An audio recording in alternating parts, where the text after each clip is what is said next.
My name is Walter H. Collins. I'm 88 years old, from Des Moines, Iowa, and this is my channel. Don't make my mistake. Before you decide whether to listen to me or not, let me say this quietly. I'm not here because I figured life out. I'm here because I ran out of time pretending I had more. When you're young, people warn you about bad habits, bad relationships, bad decisions. But no one ever warns you about the most dangerous lie of all. The lie that says, I have time. I believed that lie for most of my life. And now at 88, I can finally admit something that still makes my chest feel heavy. I was wrong. For a long time, my life looked respectable. From the outside, at least. I woke up early. I worked hard. I paid my bills. I did what responsible men are supposed to do. I chased stability, then success, then comfort. I told myself I was being patient, that I was being mature, that I was delaying joy for the right reasons. I said things like, once things settle down, when work slows a bit, after this next phase. I wasn't unhappy, but I wasn't fully alive either. Days blended together. Weeks turned into years without asking my permission. And I didn't question it, because everyone around me lived the same way. We were all busy. Busy looked like progress. Busy looked like responsibility. And deep down, I believed real life would begin later. But later is a place many people never reach. The quiet trap of someday. Here's the part no one tells you. You don't feel time passing when you're inside routines. You feel productive, necessary, important. Your calendar is full. Your days have purpose. Your life looks responsible. But slowly, without making a sound, your dreams get pushed into a corner and labeled someday. Someday I'll slow down. Someday I'll travel. Someday I'll say what I really feel. Someday I'll live. And someday feels safe. Because someday doesn't argue with you. It doesn't demand courage. It doesn't ask for change. Someday doesn't ask anything of you today. So you keep going. You keep delaying. You keep telling yourself this isn't the right season yet. And the scariest part, you don't feel like you're wasting your life. You feel like you're being responsible. That's how the trap works. When someday steals your years. But time doesn't stop because you're responsible. It doesn't slow down because you're tired. It doesn't pause because you're doing your best. It just keeps moving, quietly. One day becomes a year becomes a decade, and suddenly, the future you were waiting for is standing behind you. I used to think someday would arrive on its own. That one morning I'd wake up with more energy, more freedom, more time. But someday never comes.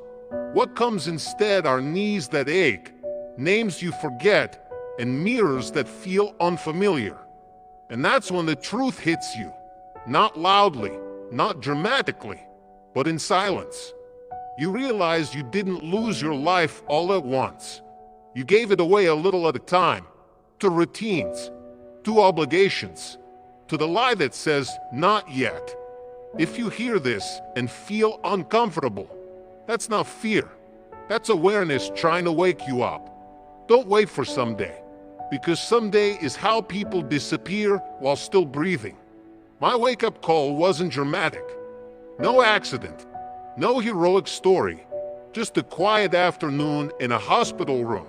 I went in thinking it was nothing serious, just exhaustion, stress, something temporary. That's what I told myself, because that's what responsible people say. I remember staring at the ceiling while machines hummed beside me, a slow, steady sound that made time feel heavier. The room smelled like disinfectant and silence. No phone buzzing, no deadlines, no one needing anything from me. Just me, alone with my thoughts. I tried to distract myself, count the tiles, focus on my breathing. But for the first time in years, I couldn't outrun my own mind. That's when it hit me. I had been so busy surviving life that I never stopped to feel it. I wasn't scared yet, not really. But something inside me began to shift. And once it starts shifting, it doesn't stop. A doctor stood near the door and spoke calmly. Too calmly. He said, You were lucky. That word stayed with me. Lucky. It echoed in my head long after he left the room. Because for the first time in my life, I wasn't thinking about work, or money, or what I needed to accomplish next. I was thinking about what I would lose if this moment ended differently. The conversations I kept delaying, the places I never went, the version of myself I promised I'd become someday. And that's when the truth surprised me. What terrified me wasn't death. It was realizing I hadn't truly lived the life I kept postponing. I wasn't afraid of the end.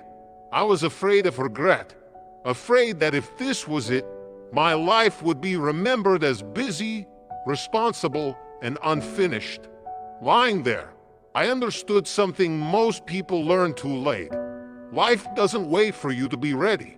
And it doesn't warn you before it asks the hardest question of all.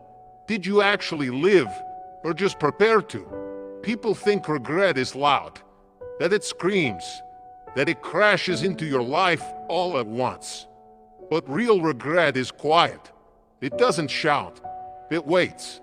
It visits you in the evening, when the house is still, when the television is off, when there's no one left to distract you from yourself. That's when it sits beside you. I don't regret my mistakes. Those fade with time. Bad decisions soften. Failures lose their sharp edges. What stays are the things you never did. The conversations I never had. The questions I didn't ask. The words I thought I'd say later. The trips I kept delaying because the timing never felt right. The love I felt deeply but didn't always express clearly. I thought love was understood, that people knew. But love that isn't spoken has a way of disappearing into memory. And memory is fragile. There was a Sunday I didn't visit my parents because I was tired. I remember thinking, next weekend. It felt harmless, responsible even. But weekends don't keep promises. Time moved faster than I expected. And suddenly, there weren't as many Sundays left.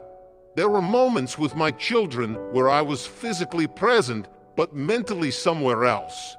Thinking about work, bills, what needed to be done next. I told myself I was doing it all for them. Providing, protecting, planning. Years later, I realized something painful.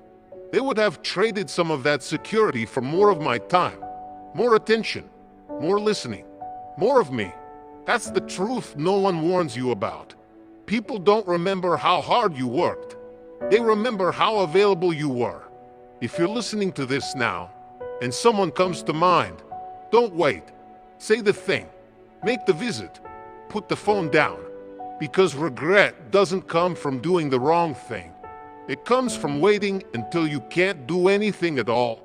The pattern we all follow. Here's the truth most people never face. We don't waste our lives all at once. We waste them gradually, in small delays, in postponed phone calls, in dreams we promise ourselves we'll return to. We tell ourselves we're being practical, but often we're just afraid. Afraid of discomfort, afraid of judgment, afraid of choosing wrong. So we choose safe, and safe slowly becomes empty. Time doesn't announce itself when it's slipping away. It just keeps going. The emotional core. I once stood at a funeral listening to people describe a man as successful. They talked about his career, his discipline, his achievements. But his son stood there quietly, eyes fixed on the floor. Later, he said something I've never forgotten. I wish I knew him better. That sentence followed me home. It followed me into sleep. It still follows me. Because legacies aren't built in offices. They're built in kitchens, in late-night talks, in showing up when it's inconvenient. I wish I had understood that sooner. A quiet message to you if you're listening and thinking, this doesn't apply to me yet. I understand. I thought the same thing for years. But let me ask you something gently. What are you postponing right now? Who are you assuming will always be there? Which parts of your life are being saved for later, without knowing if later will come? You don't need a dramatic wake-up call. You don't need a crisis or a moment that shakes your world. All you need is awareness, a quiet pause, a choice to notice what matters before it slips away. Because time isn't waiting for permission. It moves silently, steadily, and once it passes, it doesn't return. So today, do something small. Say the word. Make the call. Be present before someday becomes too late. I'm 88 now. If I'm lucky, I have a few more years. If I'm not, fewer. And for the first time in my life, I'm not living on someday. I'm living on now. I wish, truly wish, someone had said this to me decades ago. You don't need more time. You need more honesty about how you're using it. Because it's easy to think we have forever. Easy to assume tomorrow will be simple or safe or long. But life isn't waiting. It doesn't pause for schedules. It doesn't stop for comfort. It moves quietly, relentlessly, and it takes the unspoken, the unsent, the unfinished along with it. I wasted years believing I had time, and even now, I feel that weight. But weight can teach you. It can sharpen your focus. It can show you what matters before the clock runs out. This is Walter H. Collins, and this is Don't Make My Mistake. The clock doesn't stop. It never waits. It doesn't ask if you're ready or if you have plans. It simply moves. But here's the truth. You still have this moment. Right now, this second, this breath, what you do with it is your story to write. Not your job, not someone else's expectations, not routines or distractions, but your story. So pause, look around, listen to the people who matter. Say the words you've been holding back. Do the small thing that feels impossible. Because life isn't measured by what you accumulate or check off your list. It's measured by presence, by love given freely, by moments remembered. And I promise you this, when the end comes, it won't be the mistakes you regret most. It will be the chances you didn't take. So start today, start now, and don't wait for someday.